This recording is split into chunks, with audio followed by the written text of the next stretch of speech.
ఇంకా ఆయనకి నాథుడేడి, ఆయనకన్నా పైన ఎవరుంటారు? అందుకే తనలో తానే రమిస్తూ ఉంటాడు ఎప్పుడు. అది శివతత్వం. కాబట్టి ఆయనంత యోగి లేడు, ఆయనంత భోగి లేడు, ఆయనంత దూరంగా ఉండేవాడు లేడు, ఆయనంత దగ్గరగా ఉండేవాడు లేడు, ఆయనంత తేలికగా భక్తుల్ని అనుగ్రహించేవాడు లేడు. ఎందుకని?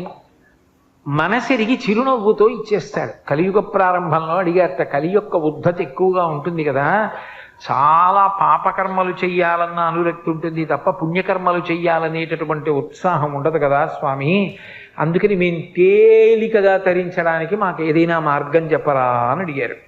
అడిగితే ఆయన అన్నాడు, మీకు అందరికీ మోక్షం కావాలని కదా తాపత్రయం, సరే నేను ఒక మాట చెప్తాను చెయ్యండి అన్నాడు. దర్శనాత్ అభ్రతసి, చిదంబరంలో ఎలా